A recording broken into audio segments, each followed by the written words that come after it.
Bonjour à tous. Après avoir parlé de la lumière, je vous propose de voir ce qu'est le capteur photonumérique et ce que ça va impliquer dans la pratique de l'astrophotographie. Excuse-moi, mais si je fais pas de l'astro, ça va m'intéresser? Ah, tu es là, toi. Oui, ne pars pas. Le principe de cette vidéo, c'est de voir le fonctionnement d'un capteur numérique, effectivement, pour comprendre plus tard le traitement dans le cadre de l'astrophotographie. Cependant, la vidéo du jour est suffisamment générique pour intéresser tous ceux qui font de la photographie. Ah ben super, alors je suis pas loin alors, hein. La pièce maîtresse d'un appareil photo numérique est donc le capteur numérique. On en trouve trois technologies de nos jours, les CCD, les CMOS et les Foveon. Les CCD sont les premiers inventés, encore d'actualité, mais la plupart des réflexes sont des capteurs CMOS pour des raisons que nous évoquerons plus tard. Le Foveon est une innovation de la marque de Sigma. Oula, je suis déjà perdu, c'est important de savoir tout ça? Tu vas comprendre, pas de panique. Ce qui va nous importer, ce sont les principes de fonctionnement. Mais il est utile de savoir qu'il y a plusieurs technologies, car c'est une entrée pour le matériel que nous aborderons plus tard. Bon allez, ok, je te laisse une chance. Hilarant. Bon, revenons à nos capteurs. Un capteur d'APN, ça ressemble à une puce électronique. Ça a des pattes, mais le dessus est photosensible. Ça fonctionne grâce à des puits de lumière que l'on appelle des photosites. Ils peuvent se remplir de lumière en assurant la conversion du rayonnement en électricité. Les photons de lumière sont convertis en électrons plus tard. Après toute une transformation, ça va donner un pixel qu'on affichera sur un écran ou qu'on imprimera. Si vous avez regardé la vidéo sur la lumière, nous avons évoqué que le capteur est plus sensible que l'œil humain et dépasse donc le spectre du visible. Gardez bien cette notion en tête. Nous avons toute une flopée de puits de lumière qui vont donner des électrons. Mais on en fait quoi? La quantité de charge ainsi obtenue doit être mesurée. Et j'ai une règle si tu veux. Non, ça ira, merci.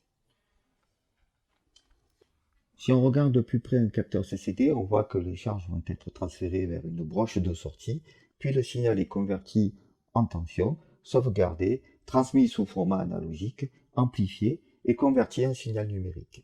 Plus il y a de lumière qui frappe le capteur, plus il y a de photons, plus d'électrons sont générés, plus la tension en sortie sera forte.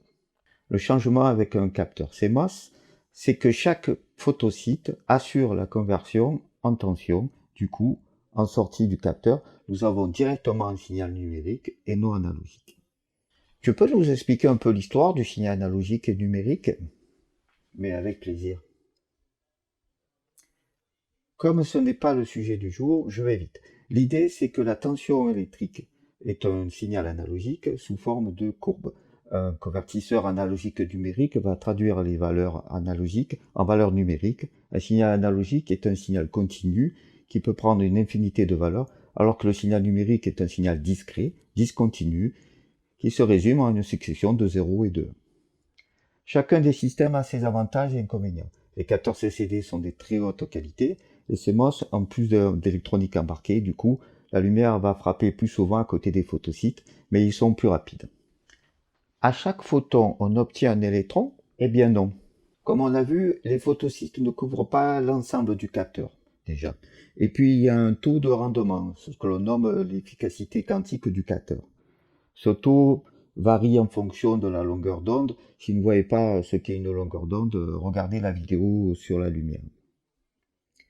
En théorie, 99% des photons et près de 50% en pratique des photons reçus permettent de collecter un électron, contre 5% des photons qui révèlent le grain photosensible de la pellicule argentine. Bon, ben tout ça est bien beau, mais je vois pas comment sont obtenues les couleurs. Les photosites ne semblent que se remplir de lumière. Tu sais que c'est juste ce que tu dis et tu m'étonneras toujours. En effet, pour le moment, le capteur ne permet d'obtenir que les niveaux de gris, du noir pur au blanc pur. Le noir pur, c'est aucun photon n'a été transformé en électron. Le blanc pur, c'est que le photosite a fait le plein de photons. Mais tout cela manque de couleur.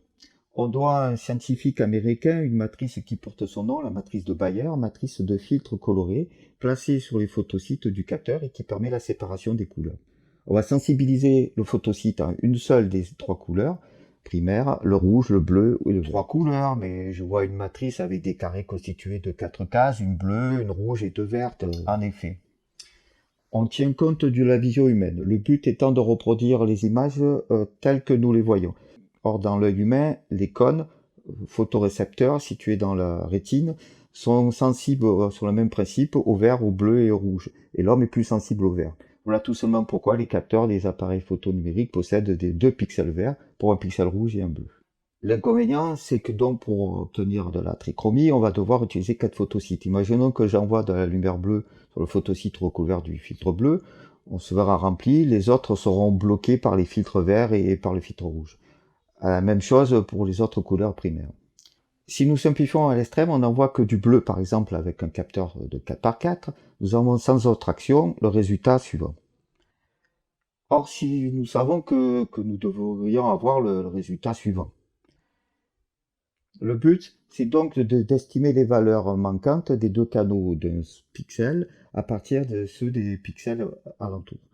Ici, nous avons que du bleu par interpolation, nous aurons donc le résultat final. Pour un capteur de plusieurs millions de photosites et des couleurs variées, le principe reste le même. Mais tu as parlé d'un capteur Foveon, tu l'aurais pas oublié? Non, j'y viens.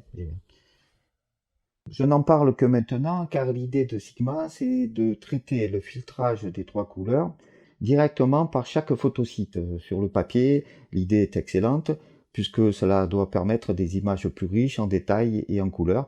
Mais en pratique, il y a encore quelques inconvénients comme la gestion de la sensibilité moins bonne. En 2020, la majorité des APN ont des capteurs CMOS pour des questions de coût de production et parce que le rapport qualité-prix est nettement en faveur de ce type de capteur. Mais il ne faut pas enterrer les capteurs CCD ni snober le capteur Foveon. Nous en reparlerons dans le matériel Astro. D'ailleurs, à propos de l'Astro, c'est au-dessus de la matrice de Bayer que l'on va trouver le filtre infrarouge. On en a parlé dans la vidéo sur la lumière.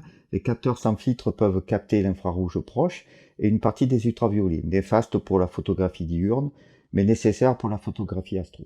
Il faut indiquer qu'il y a aussi au-dessous des filtres IR et anti-aliasing, anti-encrinelage, technique pour lisser les bords dentelés. Et au-dessus de la matrice de Bayer, des micro-lentilles qui vont servir à concentrer le flux de photons dans les photosites pour en perdre le moins possible. Décomposons un capteur CMOS. On y trouve un contrôleur qui contient les fonctions de génération d'horloge, de tension d'alimentation et de timing. Il est le plus souvent intégré au capteur. Puis la matrice des pixels actifs qui comporte donc des photosites, un circuit d'amplification et la structure de l'adressage des pixels. Le signal qui va ensuite passer par un amplificateur, puis un circuit de conversion analogique numérique et dans un circuit de traitement de l'image. Là aussi, ces circuits sont le plus souvent intégrés au capteur mais peuvent être séparés. Cela implique plusieurs types de bruit qu'il faut traiter le plus tôt possible. C'est le but de l'élément de suppression du motif de bruit fixe.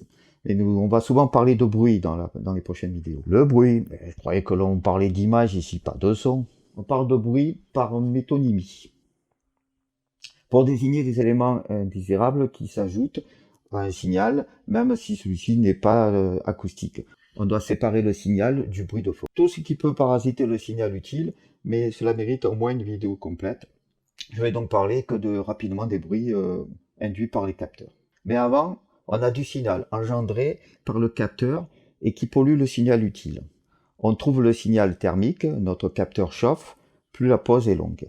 On trouve un signal de lecture, dit signal amp flow, causé par électrominescence.